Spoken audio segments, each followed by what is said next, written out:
Bienvenidos de nuevo a otra presentación sobre la teología de la última generación. Esperamos que están siendo bendecidos por las presentaciones y que esta no sea una excepción. Pero antes de comenzar, hay que invitar a la presencia del Señor en esta tarde. Oremos. Señor, te damos gracias porque nuevamente nos das el privilegio de poder estudiar tu santa palabra. Y pido, Señor, que al abrir tu palabra, que nos ayudes a entender y aplicar las verdades que estamos estudiando.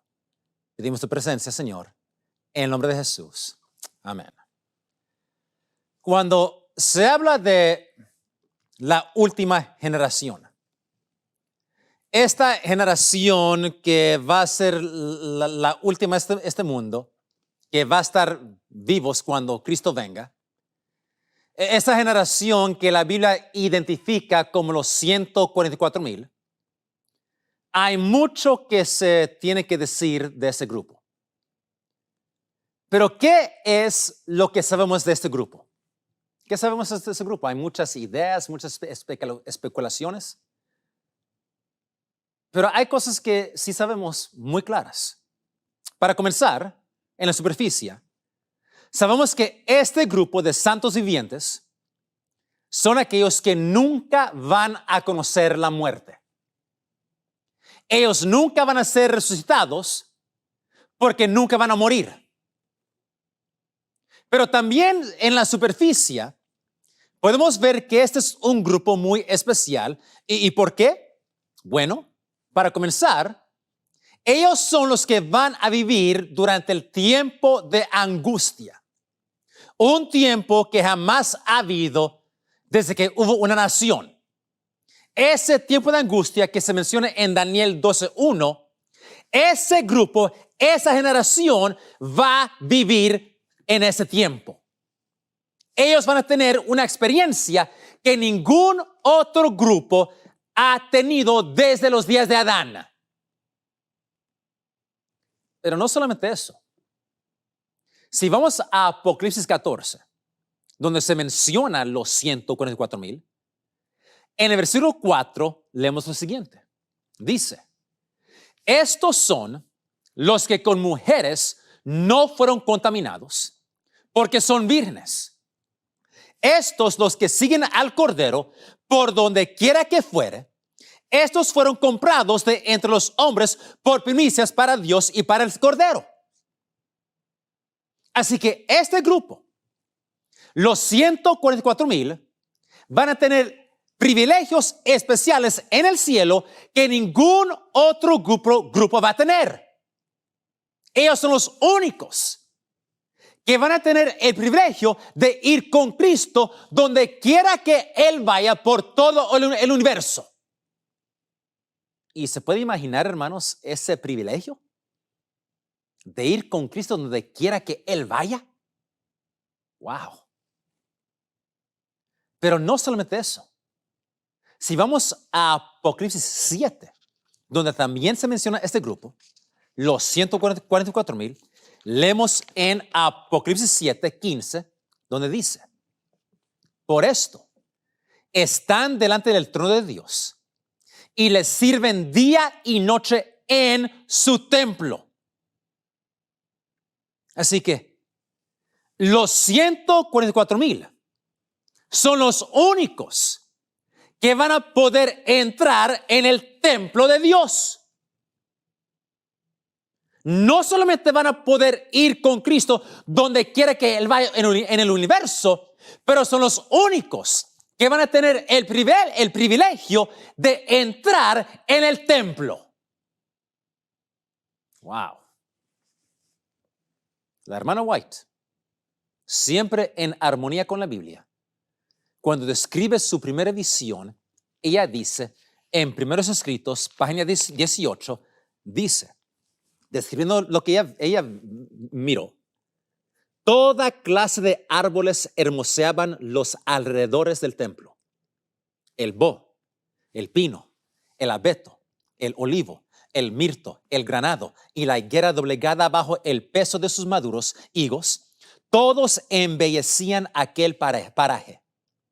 cuando íbamos a entrar en el santo templo, Jesús alzó su melodiosa voz y dijo: únicamente los 144,000 entran en este lugar.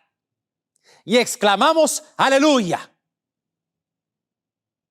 Así que este grupo, los 144,000, van a tener privilegios que ningún otro grupo en el cielo va a tener. Pero la pregunta es, ¿por qué? ¿Qué hace este grupo, esta última generación? ¿Qué es que los hace tan especial? Bueno, vamos a entrar en eso, pero la Biblia también es clarísima de que hay algo más que hace este grupo tan especial. Si regresemos a Apocalipsis 14, versículo 1, encontramos lo siguiente. Dice: y miré, y he aquí, el Cordero estaba sobre el monte de Sión, y con él 144,000 que tenían el nombre de su Padre escrito en sus frentes. Ahora nosotros entendemos que en la Biblia nombres representan carácter. Así que este grupo, sí, van a tener el carácter de Cristo en sus vidas, pero también van a tener el carácter del Padre. ¡Wow! Y sabemos que Jesús dijo: si me han visto a mí, han visto al Padre. Pero hay más. Noten versículo 5 de Apocalipsis 14. Dice: y en sus bocas no ha sido hallado engaño, porque ellos son sin mácula delante del trono de Dios.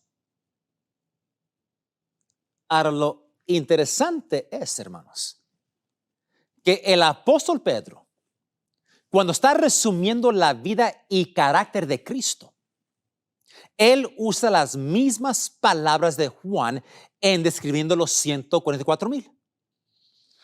Primera de Pedro 2, 21 y 22 dice: porque para eso sois llamados, pues que también Cristo padeció por nosotros, dejándonos ejemplo para que vosotros sigáis sus pisadas, el cual no hizo pecado, ni fue hallado engaño en su boca.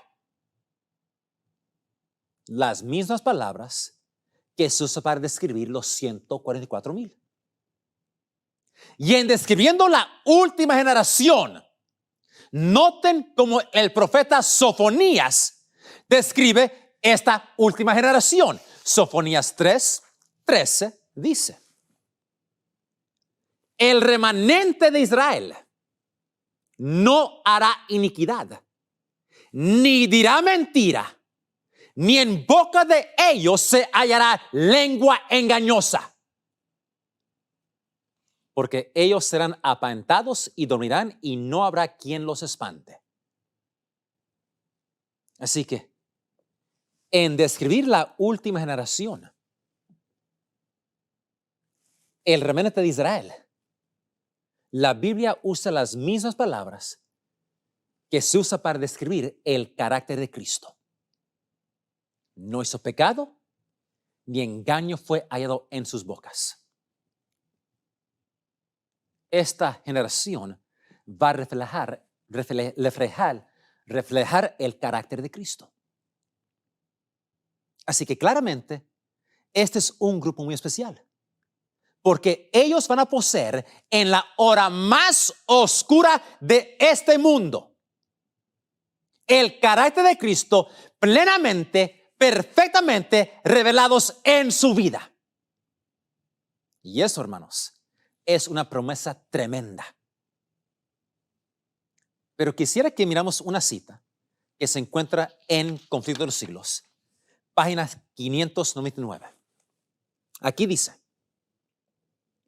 cuando termine el mensaje del tercer ángel, la misericordia divina no intercederá más por los habitantes culpables de la tierra, El pueblo de Dios habrá cumplido su obra, habrá recibido la lluvia tardía, el refrigerio de la presencia del Señor y estará preparado para la hora de prueba que le espera. Los ángeles se apuran, van y vienen de acá para allá en el cielo. Un ángel regresa de la tierra, anuncia que su obra está terminada. El mundo ha sido sometido a la prueba final y todos los que han resultado fieles a los preceptos divinos han recibido el sello del Dios vivo. Entonces, Jesús dejará de interceder en el santuario celestial, levantará sus manos y con gran voz dirá: hecho es. Y todas las huestes de los ángeles depositarán sus coronas mientras él anuncia en tono solemne: el que es justo sea injusto aún, el que es sucio sea sucio aún, el que es justo sea justo aún, y el que es santo aún sea santo. Cada caso ha sido fallado para vida o para muerte. Cristo ha hecho propiciación por su pueblo y borrado sus pecados. El número de sus súbditos está completo. El reino y el señorío y la majestad de los reinos de todo el cielo van a ser dados a los herederos de la salvación, y Jesús va a reinar como Rey de Reyes y Señor de Señores. Amén. Pero aquí encontramos varias razones por la cual este grupo final es único y especial y diferente de cualquier otra generación. Noten aquí, de acuerdo con lo que vamos a leer, hay 6 cosas aquí que hace este grupo diferente. Número 1, ellos viven durante el tiempo cuando la misericordia de Dios ya no es ofrecida. Número 2, han recibido la lluvia tardía. Número 3, viven durante el tiempo de angustia. 4, han recibido el sello del Dios vivo. 5, viven sin un mediador en el santuario celestial. Y 6, han tenido sus pecados borrados. Y espero que entendamos la diferencia de tener los pecados perdonados y los pecados borrados. Una gran diferencia. Pero estas características ninguna otra generación las ha tenido. Pero estas últimas 2 características, que viven sin un mediador y que sus pecados han sido borrados, a mi juicio, esto debe de completamente poner un punto al descanso. ¿Y cuál es ese punto? El punto es, esta generación final, ¿tendrán ellos completamente y totalmente victoria contra el pecado? Esta última generación, ¿tendrán victoria plenamente contra todo pecado? Basado en lo que acabamos de leer y lo que la Biblia enseña, la respuesta es definitivamente sí. Y hermanos, esto no es muy difícil de entender. No tenemos que ser eruditos teólogos para entender esto. Cuando Cristo sale del santuario y su obra como nuestro sumo sacerdote termina, Él ya no va a interceder entre Dios y el hombre y la gracia termina. El tiempo de gracia cierra. Y el pronunciamiento es hecho: el que es sucio sea sucio todavía, y el que es santo sea santo todavía. Ahora, no sabemos exactamente cuánto tiempo hay entre el cierre de la gracia y la segunda venida de Cristo.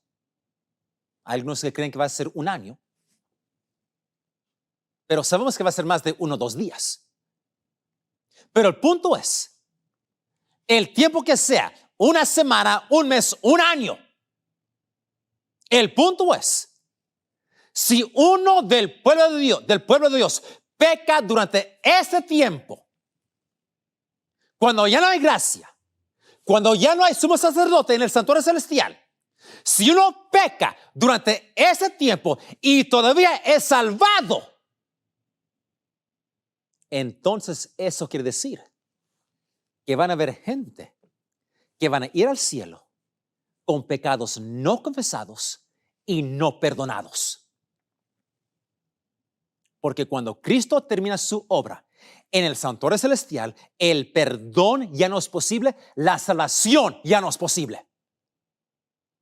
Pero si nosotros creemos que no podemos vencer el pecado y todavía vamos a ser salvos y que vamos a seguir pecando hasta que el día que Cristo venga, como muchos enseñan, y ser salvos, entonces eso quiere decir que muchos se van a salvar con pecados no confesados y pecados no perdonados. Y hermanos, eso destruye todo lo que Cristo hizo por nosotros en el Calvario. Para creer eso, o decir lo que se llama la teología de la última generación, que es el verdadero adventismo, eso es cambiar el corazón de la iglesia adventista. No estamos aquí hablando de asuntos teológicos menores. Porque si uno puede ir al cielo con pecados no perdonados, entonces ¿por qué todos no podemos ir al cielo con pecados no perdonados? Pero noten otra cita aquí, mientras nos profundizamos más en esto. Porque este grupo final no solamente no van a pecar, pero tampoco van a cometer pecados de ignorancia. Porque ellos habrán oído y trabajado en la plenitud de las verdades del Evangelio. Porque los pecados de ignorancia también tienen que ser expiados. Noten aquí. Primeros Escritos 254. Dice: el tercer ángel concluye así su mensaje. Aquí está la paciencia de los santos, los que guardan los mandamientos de Dios y la fe de Jesús. Al repetir el ángel estas palabras, señalaba al santuario celestial. La atención de cuantos aceptan este mensaje se dirige hacia el lugar santísimo, donde Jesús está de pie delante del arca, realizando su intercesión final por todos aquellos para quienes hay todavía misericordia y por los que hayan violado ignorantemente la ley de Dios. Esta expiación es hecha tanto para los justos muertos como para los justos vivos. Incluye a todos los que murieron confiando en Cristo, aunque por no haber recibido la luz acerca de los mandamientos de Dios, hubiesen pecado ignorantemente al transgredir sus preceptos. Así que los pecados de ignorancia también tienen que ser expiados. Clarísimo. Así que encontramos aquí que cuando Cristo termina su ministerio en el santuario celestial, esta generación final, la última generación, va a vivir sin intercedor en el cielo. Y ellos no van a pecar, ni pecados de ignorancia. Porque si pecan, una de dos cosas tienen que ocurrir. Número uno, tienen que ser perdidos eternamente, aun cuando han recibido el sello de Dios, o van a ser salvados con pecados no confesados y pecados no perdonados. Y ninguna de esas dos opciones es buena. Pero parece que hoy muchos están dudando las palabras de Apocalipsis 22:11, que dice, el que es injusto, sea injusto todavía. El que es sucio, ensúciese todavía. El que es justo, sea justificado todavía. Y el que es santo, sea santificado todavía. Hermanos, que esto quede clarísimo. Uno no puede pecar y ser santo al mismo tiempo. Eso no funciona. Yo no puedo pecar y ser santo al mismo tiempo. Y aquí dice, cuando esta declaración es hecha, el que es santo sea santo todavía. Yo no puedo ser santo todavía si estoy pecando. Esto es simple. No trabaja así. Conflicto de siglos, página 601. Dice, cuando la presencia de Dios se retiró de la nación judía, tanto los sacerdotes como el pueblo lo ignoraron. Aunque bajo el dominio de Satanás y arrastrados por las pasiones más horribles y malignas, creían ser todavía el pueblo escogido de Dios. Los servicios del templo seguían en su curso. Se ofrecían sacrificios en los altares profanados y cada día se invocaba la bendición divina sobre un pueblo culpable de la sangre del Hijo de Dios. Así también, cuando la decisión irrevocable del santuario haya sido pronunciada, el destino del mundo haya sido determinado para siempre, los habitantes de la tierra no lo sabrán. Las formas de religión seguirán en vigor entre las muchedumbres, en medio de los cuales el Espíritu de Dios se habrá retirado finalmente. Y el celo satánico, con el cual el príncipe del mal ha de inspirarlas para que cumplan sus crueles designios, se asemejará al celo por Dios.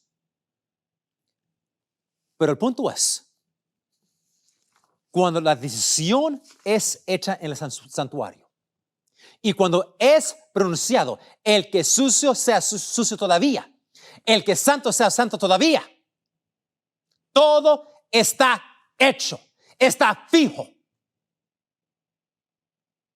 La gracia ha terminado. Y si pecamos durante ese tiempo,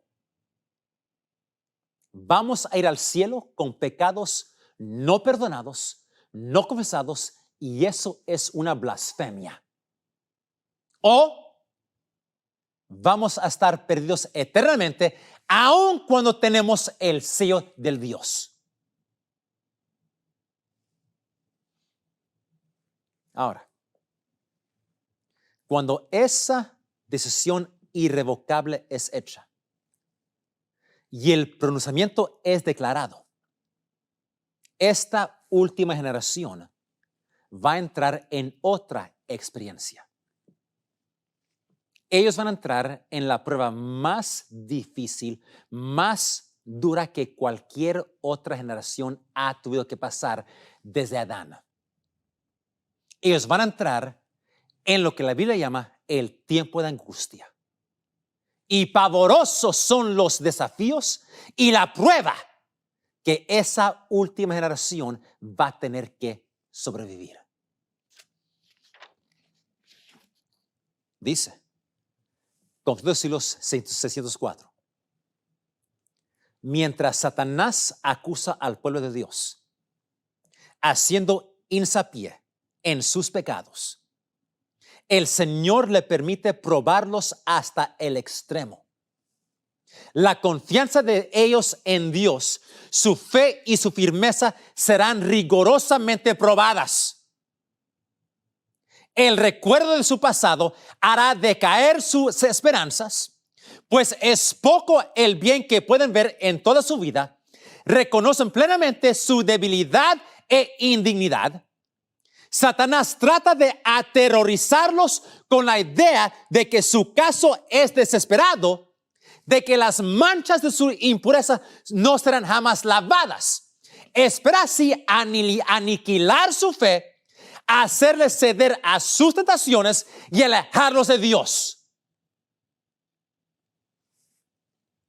Así que aquí encontramos que Satanás, cuando la gracia termine, él va a ser permitido a aprobarlos hasta lo extremo. ¿Y qué va a hacer Satanás?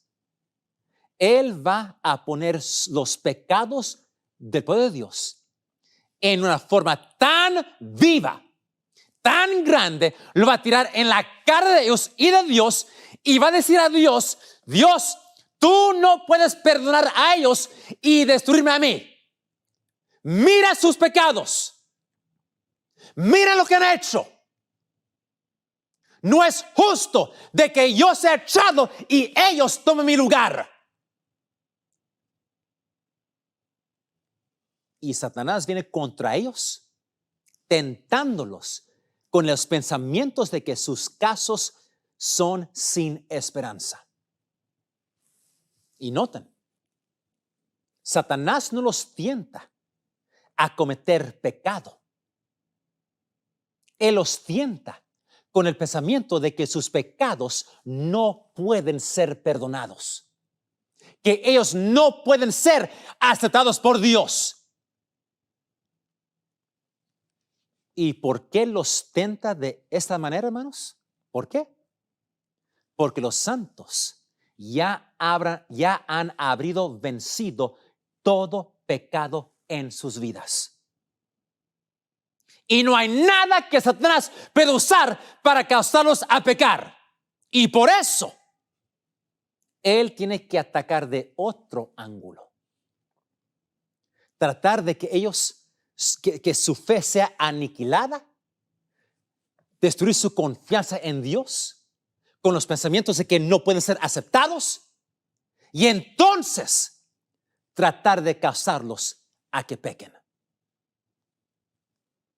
Pero esta generación se va a aferrar a Dios, confiar en las promesas, que aunque están rodeados por enemigos, no van a pecar. Pero ¿cuál es el temor más grande de esta última generación? ¿Cuál es el temor más grande? ¿La muerte? Sigo leyendo. Página 604. Aun cuando los hijos de Dios se ven rodeados de enemigos que tratan de destruirlos, la angustia que sufren no procede del temor de ser perseguidos a causa de la verdad. Lo que temen es no haberse arrepentido de cada pecado y que debido a alguna falta por ellos cometida, no pueden ver realizada en ellos la promesa del Salvador. ¿Cuál es su temor más grande? El temor que ellos tienen no es la muerte, es: Señor, hay algo en mí que todavía te ofende. Hay algo en mí que va a deshonrar a tu santo nombre. Eso es lo que les preocupa. Señor, por favor, no dejes que yo te deshonre. No permitas que yo te dé un mal nombre. Pero esta generación no va a deshonrar a Dios. ¿Por qué? Porque como los 3 hebreos van a estar tan entregados a la verdad, tan enamorados de Dios, que ellos van a preferir la muerte en vez de pecar contra Dios. Y como Jesús en la cruz, Él no pudo ver a su Padre, no pudo escuchar a su Padre, no pudo sentir a su Padre.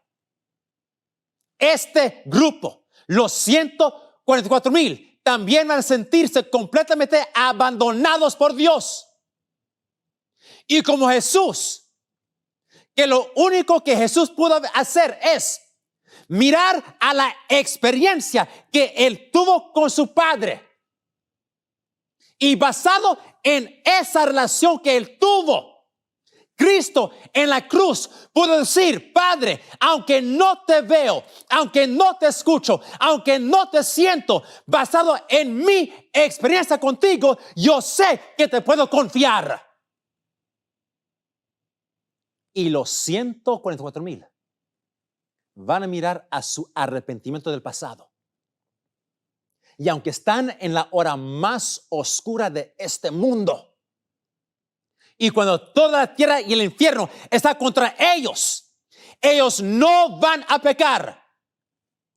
Van a estar tan entregados en la verdad, tan enamorados de Dios, que aunque no pueden ver a Dios, aunque no lo miran, no lo escuchan, se sienten completamente abandonados. Pero basado en su experiencia con Dios, también como Cristo, dicen, Señor, no te veo, no te escucho, no te siento, pero basado en mi experiencia contigo, Señor, yo sé que te puedo confiar. Y por eso no voy a deshonrar a tu nombre.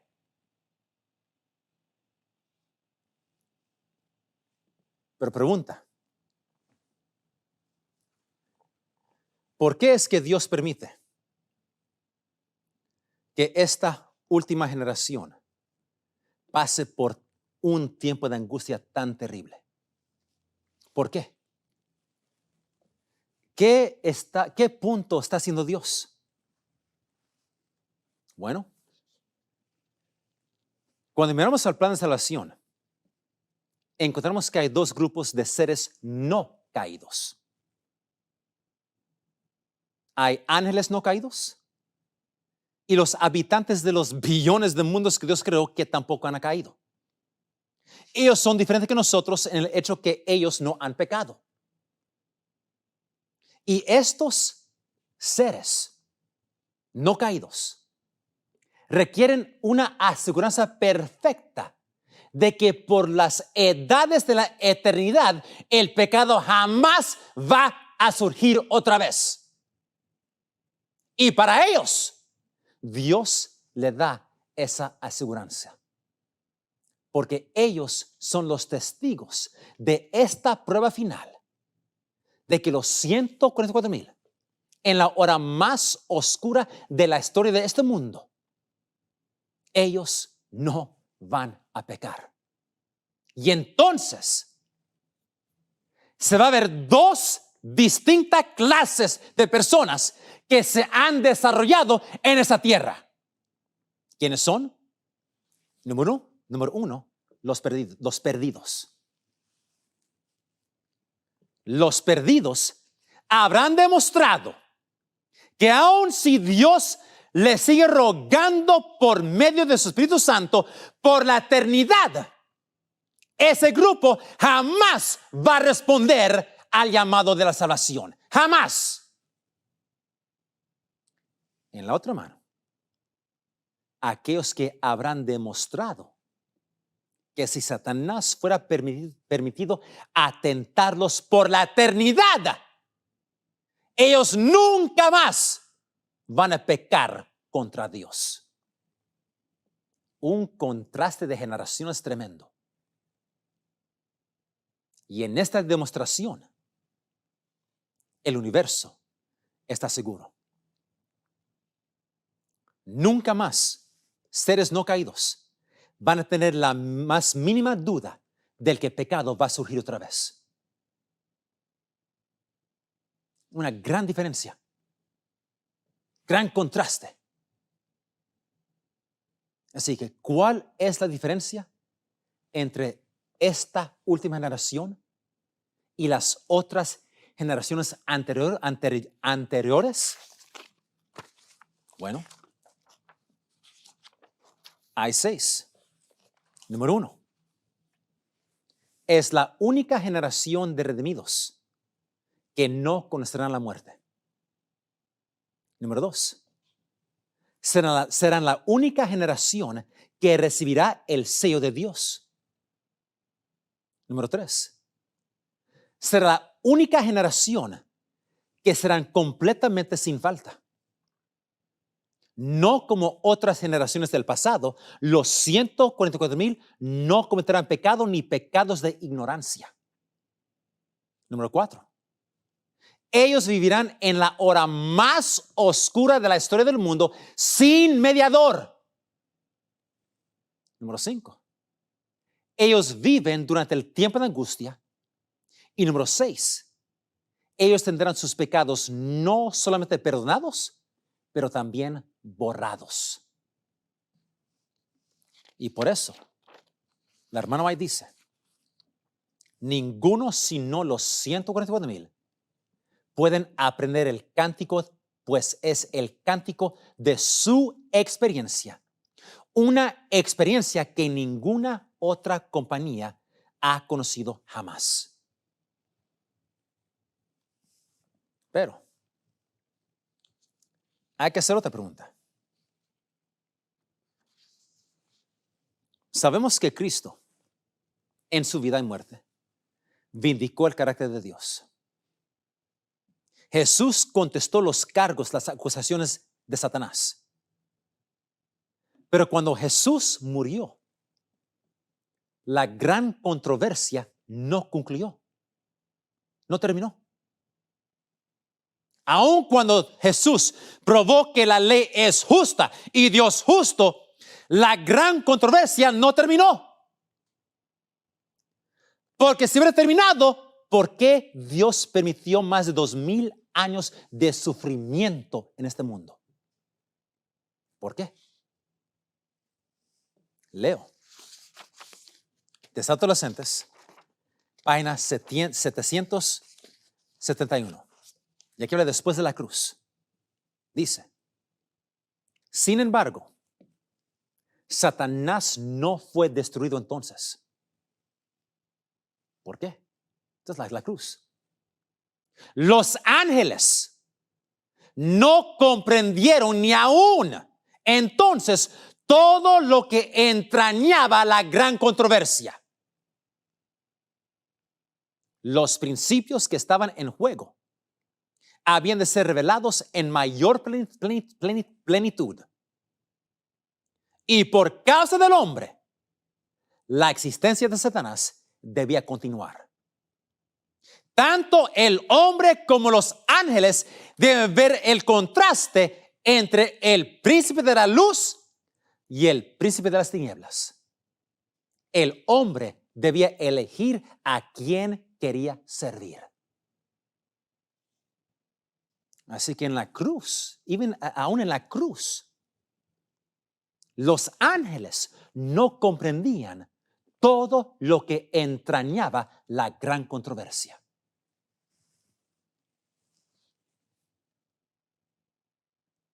Pero ¿qué más tenía que ser revelado? ¿Qué más? En palabras simples, Dios mirando hacia el futuro, en el juicio. Todos seres creados, caídos y no caídos, van a mirar por última vez cómo Dios vindicó su carácter y contestó las acusaciones de Satanás. Pero Dios sabía que Satanás iba a ser el cargo, la acusación de que en realidad Jesús no probó nada, porque Jesús hizo lo que Dios pudo hacer bajo condiciones humanas, no lo que un ser creado puede hacer. Y Dios sabía que tal pregunta iba a salir. Y Él tuvo que probar que hombres, seres humanos simples, pueden, bajo el poder del Santo Espíritu como Cristo lo tuvo, pueden vivir sin pecar. Porque esta es la pregunta.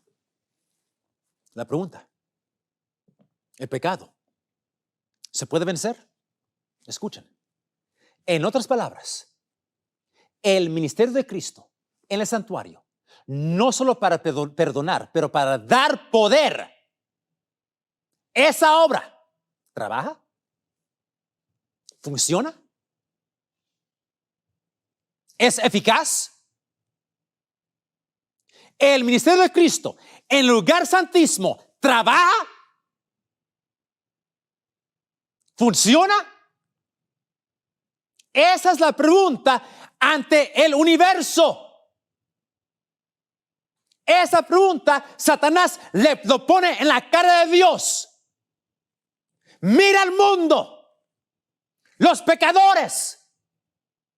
Cristo, tu ministerio en el santuario, ¿funciona? Mira al mundo. El evangelio, ¿hay poder? ¿A dónde está?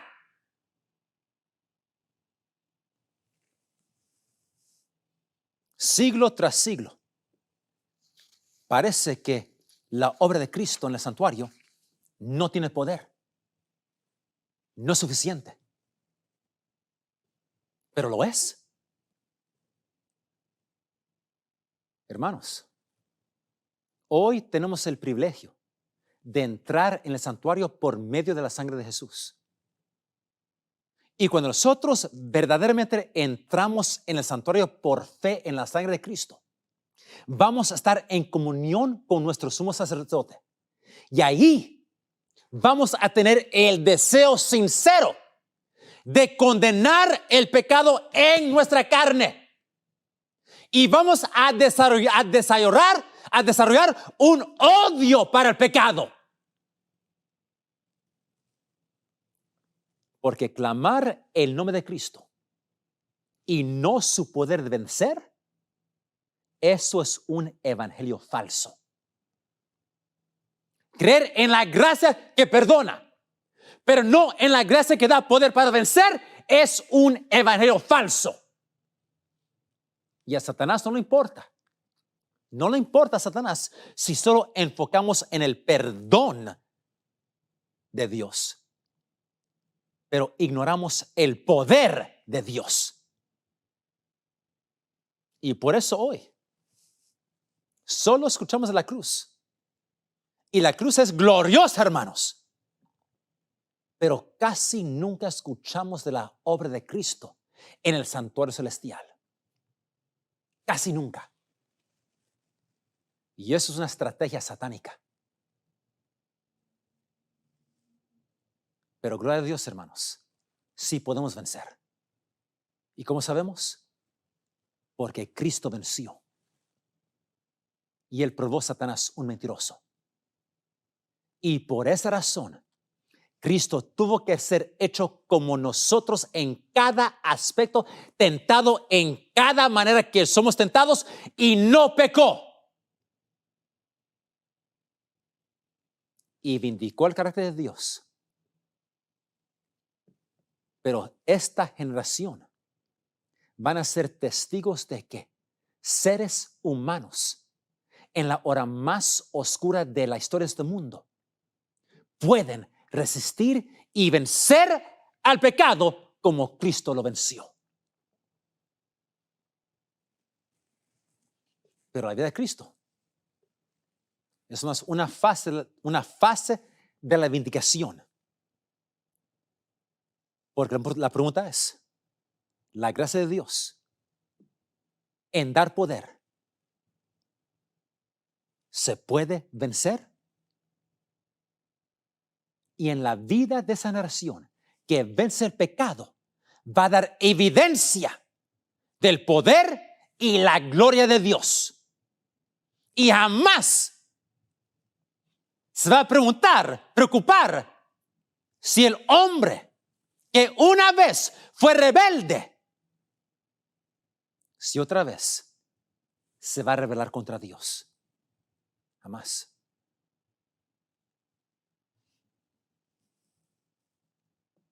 Por eso la mano ahí dice, Signs of the Time, noviembre 25, 1827, dice, el honor de Cristo tiene que estar completa en la perfección del carácter de su pueblo escogido. Él desea que ellos representen su carácter ante el mundo.